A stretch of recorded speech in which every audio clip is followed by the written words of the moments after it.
we are going to spend a few minutes just reviewing the LMS system and making sure we remember how to upload things and make things viewable for our students. So this is the LMS dashboard. It's just lms.renweb.com/dashboard, but that will be the main screen that you look at, and then you can see that I've already started putting my assignments in for chapter 10 that I'm going to be doing with them.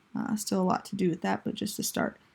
Class B, I haven't done anything because it's the same thing. So once I'm done and feel confident that I'm ready with Class A, all I will have to do is copy that information over to B with just a few clicks of the button. So it's rather simple in that I don't have to retype everything or reattach things. So we'll go through that process. If I click history, you'll see that we have different quarters here is how I set up my units. You might do units based on chapter. Kind of just depends, but basically you need to look and decide what you're going to be covering. So you can see quarter 4 is now upon us, so I've added a new chapter, chapter 10. This is also called a topic, so I have it not being shown right now because I have a lot of work still to do with that, but it at least gets me started, and you can see my different items in this topic that I have, and so we'll kind of go through each of those types real quick. But all of these different types, one's a discussion, two are assignments, and one is a quiz. And there's also another option for an announcement. So if it's just something you want to remind them about or give them a link for, you can use that announcement button. So usually how I start my chapters, which we happen to be starting a chapter, is with the discussion-based type things with geography. And so I did the same. Keep the same format. Just will come on a little bit different with them having to type answers online. So I kind of look forward to seeing how they do with that. But I have a discussion, the title, the question. I put when it's due so that it gives them some time from when I post it on that Monday to when they need to have looked at the geography assignment and posted some thoughts and some answers as they learn about the geography. And so you can see that if we were going to do this in class, I could mark this as an assignment on there and just say that it's going to be held offline, but I can show that I want them to post and comment. I can even click sync with gradebook. If I want to give a grade for this assignment, which helps motivate them to post responses, I can put that in maybe the homework category. I can decide that I am assigning this. This is when they're going to start seeing this is on the 23rd, and then it's going to be due by Wednesday. And usually, unless you give a specific time, it's like basically giving it till midnight. So if you're like, I need them to answer by 3 p.m., they'll see the time. It's not tricky, it's not a trick on your part as to them not being able to see what time it is. So if you have a deadline of a certain time, they'll be able to see that. And then if you publish here at the bottom to the lesson plan, that allows parents to see it. So that's kind of a key thing. It will show, again, it's assigned on that Monday. It'll show up for parents to see, and when it's due on that Wednesday, it will show up for parents. So that's a nice feature for both parents and students to see it. Then you just have to make sure you push save. Like I just already had that, but I made some changes. I would push save to make sure that updates. The next type of assignment we usually do is some kind of vocab builder, just to make them aware of assignments. So I created that same assignment. This time, though, it's going to be an attachment, a worksheet of a few questions that they're going to have to find in their book. And I just, browse my Google Drive, my documents here, found history, chapter 10, and then, looked through, as you can see, many different documents, but I know what I'm looking for. There's my vocab builder, and I attach that, and then it will show up for students. They can open it, and then they can go between the apps to read their book and then find the answers. So that if I need a description, maybe what page numbers they're looking for answers, I can give that right in there as well. I can say it's going to be turned in offline, or as it is this coming week, we'll want things to be able to upload and send back to us, so they'll be able to do that. They'll sync with the gradebook. Again, I can make it a homework assignment. I'm going to assign it on that Monday, give them till that Wednesday, or I can change it as I finish plans as far as what is best. To make it fair, enough time for them to get things done. Publish the lesson plan, same process, so parents are in the know. And then if I, do a lesson, I, might have a PowerPoint movie that I, Screencastify, or one of the other QuickTime or other video options, I can attach that video so that they can watch what I'm doing. Maybe there's another activity that I want them to do after they watch, but this allows them to access it with just a click of opening that. Maybe this isn't something that I want them to be graded for, but I do expect them to watch it, and then there might be other things that go off of that. And then maybe there's another assignment that's going to be a quiz. Maybe I'll count it as a quiz grade. Maybe I will, it's a reading comprehension, so it might be more of 2 homework grades, or depending on what I might usually do, that might change it. So maybe I'll give them a little more time. Again, keeping it hidden for now, just until I'm ready for it to launch.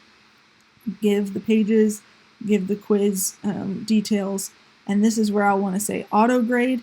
It's not going to be offline, because this is a nice feature of the LMS systems, that I can put questions on this system, and I'll show that to you in a second. But you'll want to make sure your gradebook is synced, so put the correct category that you want it to go to and what day you're going to assign it. So what's the first day they'll see it, and that will be the 23rd, and then again publish, so we want parents to see what's going on. Now, I have that basic, but how do I get my questions set? So up here in the top right corner, you have the 3 dots. You can see the edit item, which is the screen we're on now, and then quiz. If I click quiz, there's going to be different questions. I actually already made one question, a multiple choice. Did you read? Real basic. There's other types. There's true and false. There is essay. There's short answer. So, I might say, where did the Chinese civilization begin? And then I could give multiple choice answers. The Huanghe, the Gobi, the Yellow River, and based on their reading, they should be able to find the answer. And then I just have to make sure every time I type a question, make an option, I push save. If I try to go to another page, most of the time it'll say you need to make sure you save, or you're going to discard your edits. So you make sure. Right now I have 3 questions. One of the key things on this is that if you want it to auto grade, you need to make sure you put how many points. So if it's going to be 10 questions and 10 points each, just do that.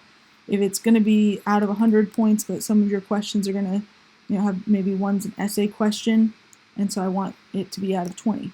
I can do that. It probably will didn't make me write a question, but it let me do the max points. So, explain something, ... and, I can go into more detail later.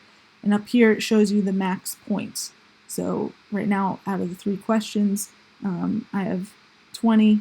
I forgot to push save.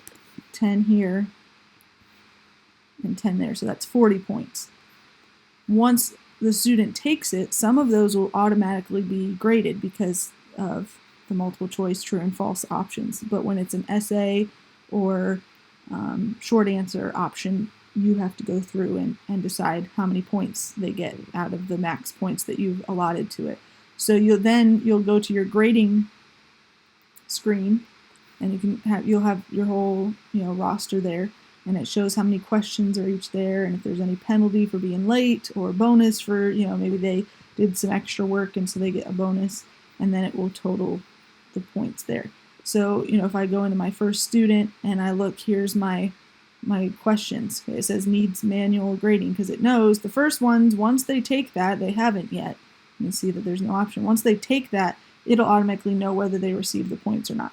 But the third question, there it doesn't have an answer key. You have to determine whether you'll accept their answer or not. And so then I can say, okay, I'll give her 18 out of 20, and I'll save that, and that will give her points, out of 40.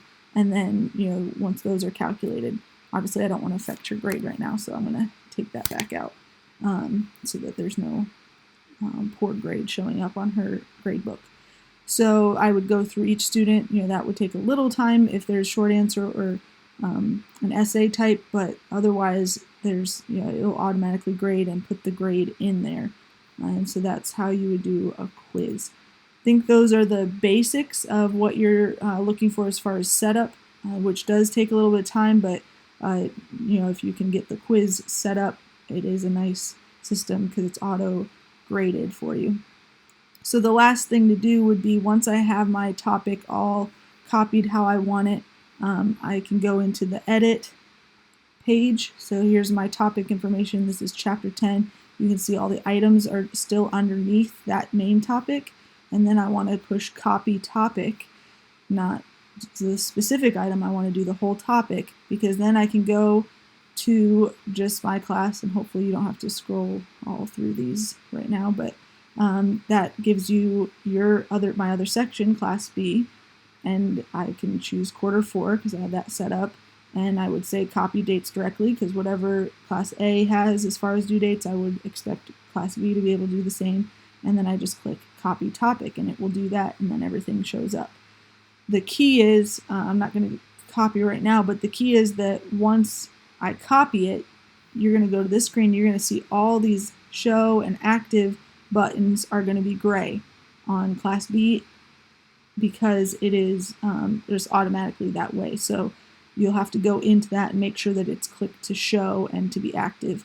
And so, once you're ready for class, your first section that you're setting up, do it that way, copy it over, and then go over to that class B. So, once I've done it in other chapters, I'll go over and I'll make sure, if I go to chapter 7, I'll click the edit, and I'll just make sure real quick all in one screen that it shows. So you can see that those didn't show, so I can click that and show it for them. Or maybe they're, we decided not to do that, so I turned them off.